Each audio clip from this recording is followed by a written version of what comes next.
आपका बहुत बहुत स्वागत है हमारे यूट्यूब चैनल पांडे क्लासेस में। तो जैसा कि मैंने आप लोगों को बोला था कि हमारा जो टॉपिक है विटामिन, प्रोटीन, कार्बोहाइड्रेट, फैट और मिनरल, ये सारा चीज़ ख़त्म हो चुका था। तो उससे जो कि कमी से बीमारी होने वाला है ये, और उसके प्रभाव, उनके स्रोत के बारे में हमें पढ़ना था। तो मैंने सोचा कि इस तरीके से अगर आपको बता देंगे तो ईज़िली क्लियर हो जाएगा। तो मैंने ये इसलिए फ़ोटो क्लिक कर लिया है बुक से, है ना। और मेहनत लग जाती काफ़ी ज़्यादा है, इसलिए मैंने ऐसे करके कर लिया। और बोर्ड पे एक बार में हो नहीं पाता, बारी बारी करके बहुत ज़्यादा टाइम लग जाता। तो मुझे ऐसे बना बनाया मिल गया चार्ट, तो मैंने यहाँ से ले लिया है। तो सबसे पहले हम देखेंगे विटामिन B1, जिसका रासायनिक नाम है थायमीन, है ना। तो इसका जो स्रोत है वो अनाज है, फलियां हैं, सोयाबीन, अंडे, मांस आदि, ये सारे इसके स्रोत हैं। और इसके, एक मिनट रुक जाइएगा, थोड़ा स्केच यूज़ करेंगे तो काफ़ी सही लगेगा, है ना। तो जैसा कि आपको पता भी चल पाएगा कि हम कहाँ की बात कर रहे हैं। तो कार्बोहाइड्रेट एवं वसा उपापचयी प्रतिक्रियाओं में सह एंजाइमों के घटक, और इसकी कमी से होने वाला रोग जो है बेरी है, ठीक है। और दूसरा हमारा है B2, जिसे जिसे राइबोफ्लेविन कहा जाता है, उसका रासायनिक नाम है। और इनके सोर्स जो है कि क्या क्या है, पनीर, अंडा और ईस्ट, हरी पत्तियाँ, दूध, और जैसे वो होता है ना कलेजा जिसको बोलते हैं, उसमें खाते हैं जिगर, और मांस आदि। और देखिए इसका जो है कि भूमिका क्या होता है, उपापचय में महत्वपूर्ण सह एंजाइमों FAD तथा FN का घटक होता है।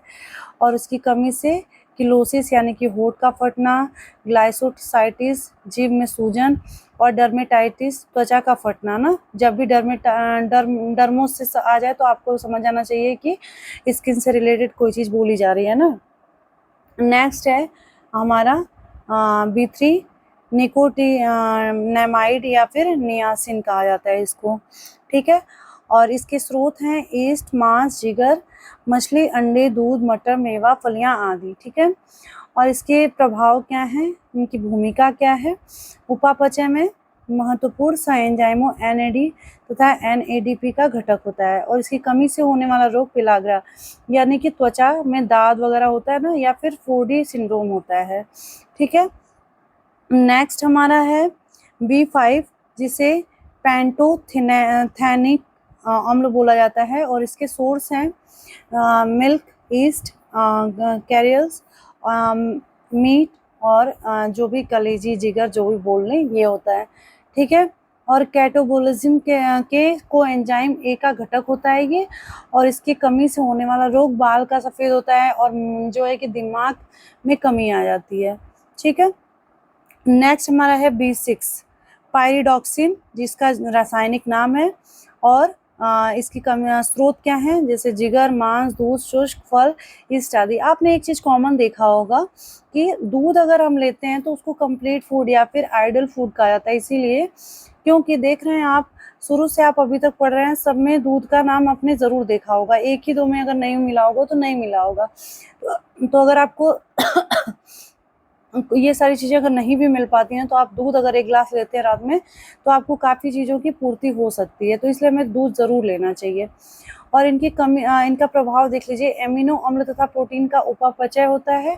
और इसकी कमी से रोग जो है कि चर्म रोग होता है, एनीमिया, अरक्ता, वजन में कमी हो जाती है, ठीक है। और नेक्स्ट हम देखेंगे तो B7 के बारे में, जिसका रासायनिक नाम बायोटीन है। और इसका सोर्स है मांस, गेहूं, अंडा, मूंगफली, चॉकलेट, सब्जी, फल आदि, ये सारी चीज़ें हैं। और इनका जो है कि फंक्शन क्या होता है, वसीय एवं अमीनो अम्लों सहित कई अन्य पदार्थों का संश्लेषण प्रतिक्रियाओं में सह एंजाइम के रूप में काम करती हैं, ठीक है। और इसकी कमी से जो है कि चर्म रोग होता है, और बालों का झड़ना, मानव में लकवा भी हो जाता है, जैसे पैरालाइज हो जाता है इंसान। देखिए B11 फोलिक अम्ल या फोलिक एसिड बोलेंगे, फोलिक एसिड ग्रुप से है, ठीक है। हरी पत्तियां, जिगर, सोयाबीन, ईस्ट, गुर्दे, फलियां आदि। और इसका प्रभाव क्या है, इसका फंक्शन क्या है, वृद्धि, रुधिराणुओं का निर्माण, DNA का संश्लेषण करते हैं, ठीक है। और इसकी कमी से होने वाला रोग रक्तक्षीणता, कुंठित बुद्धि हो जाती है। B12 साइनोकोबैलेमिन इसको बोला जाएगा, रासायनिक नाम है। और इसके सोर्स हैं मांस, मछली, जिगर, अंडा, दूध आदि। और इसका कार्य क्या है, फंक्शन क्या है, तो वृद्धि, रुधिराणुओं का निर्माण होता है, न्यूक्लिक अम्लों का संश्लेषण होता है, ठीक है। और इसकी कमी से होने वाला रोग रक्तक्षीणता, तंत्रिका तंत्र की गड़बड़ियां, परनिशियस एनीमिया, प्रणाली रक्ताल्पता, ठीक है। नेक्स्ट हमारा एस्कॉर्बिक एसिड यानी कि विटामिन सी। और आप जितने भी जानते हैं सिट्रस फ्रूट वगैरह होते हैं उसमें हमें विटामिन सी प्रचुर मात्रा में मिलता है, इसलिए हमें इसका सेवन करना चाहिए। नींबू वंश जो भी जैसे ऑरेंज हो गया, मौसमी हो गया, ये सारी चीज़ें, टमाटर, आलू तथा अन्य फल आदि।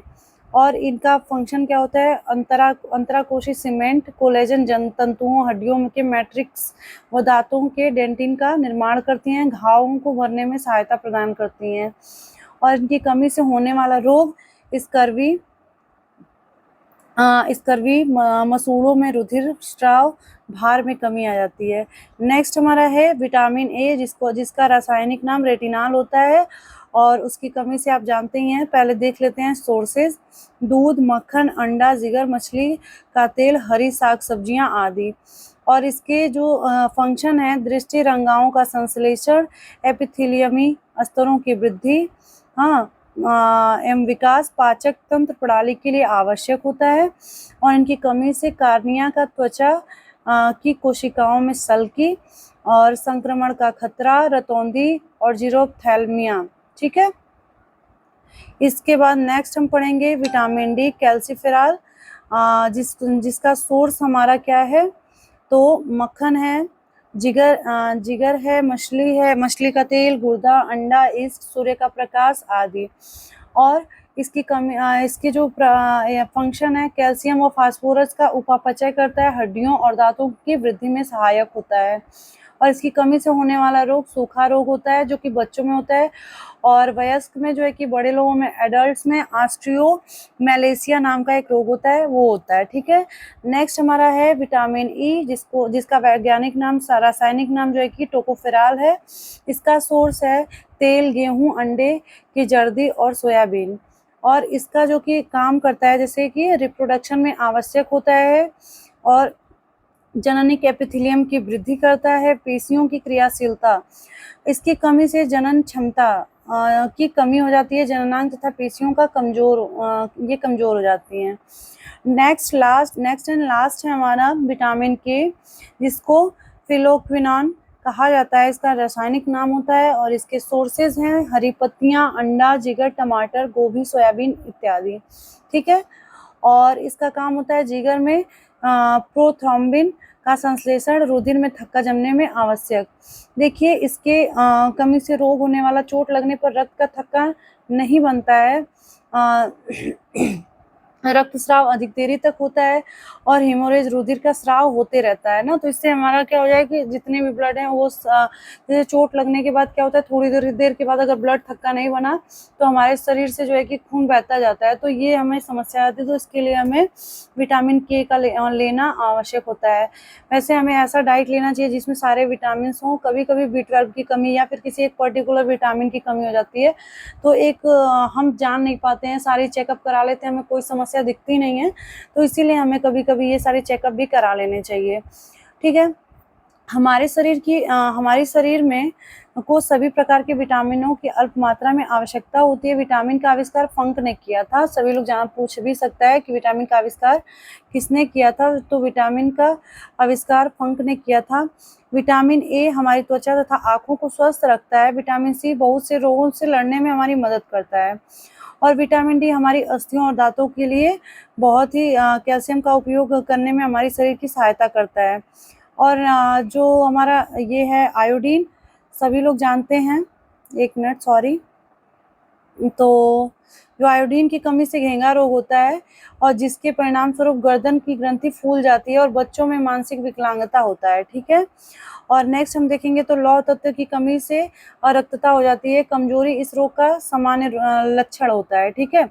तो ये हमारा रहा, और उसके आगे हमारा थोड़ा सा और बचा हुआ है, तो उसको हम कल आप लोगों को वीडियो ज़रूर दे देंगे, ताकि ये इम्पॉर्टेंट टॉपिक जो है कि छूटे ना, है ना। और तब तक के लिए बाय बाय, टेक केयर। और मेरी वीडियो को अगर आपने लाइक नहीं किया है तो लाइक करिएगा, और मेरे चैनल को अभी तक सब्सक्राइब नहीं किया तो सब्सक्राइब करना ना भूलें, और ज़्यादा से ज़्यादा शेयर करिए। और जल्दी से मिलते हैं नए टॉपिक के साथ, तब तक के लिए बाय।